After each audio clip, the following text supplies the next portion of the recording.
Rebel ridge നെറ്റ്ഫ്ലിക്സിൽ ഇന്നലെ release ആയിട്ടുള്ള ഏറ്റവും പുതിയ ഇംഗ്ലീഷ് ആക്ഷൻ ത്രില്ലർ സിനിമയാണിത്. ജെറമി സോൾനിയർ രചനയും സംവിധാനവും നിർവഹിച്ച് ആരൺ പിയർ, ഡോൺ ജോൺസൺ, അന്ന സോഫിയ റോബ് തുടങ്ങിയവർ പ്രധാന വേഷത്തിൽ വന്ന ഈ സിനിമയെ കുറിച്ചാണ് ഇന്ന്.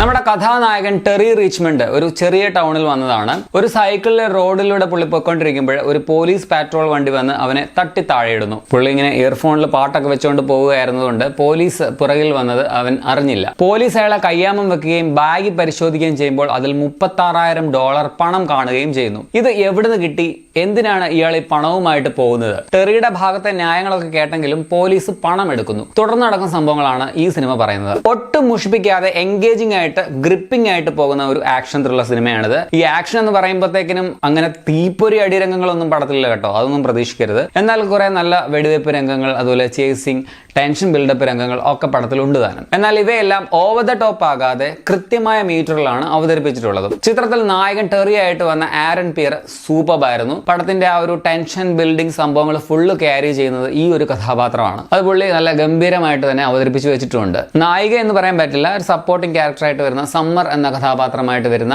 അന്ന സോഫിയ റോബും നന്നായിട്ടുണ്ടായിരുന്നു. അതുപോലെ വില്ലനായിട്ട് വരുന്നത് ഡോൺ ജോൺസൺ ആണ്.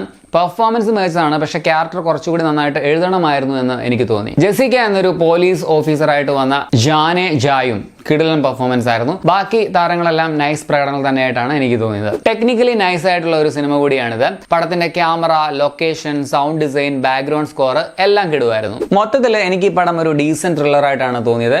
വൻ സംഭവമൊന്നുമല്ല, പക്ഷെ ഒരു നൈസ് വൺ ടൈം വാച്ചബിൾ ഫിലിമാണ്. ഇംഗ്ലീഷിനോടൊപ്പം തന്നെ ഹിന്ദി, തമിഴ് ഡബിംഗ് വേർഷനുകളും അവൈലബിൾ ആണ്. പടം നിങ്ങൾക്ക് നെറ്റ്ഫ്ലിക്സിൽ കാണാം. നിങ്ങൾ ഈ പടം കണ്ടിട്ടുണ്ടെങ്കിൽ നിങ്ങളുടെ അഭിപ്രായം എന്താണെന്ന് കൂടി കമന്റിൽ രേഖപ്പെടുത്തുമല്ലോ. അപ്പോൾ ശരി എന്നാൽ.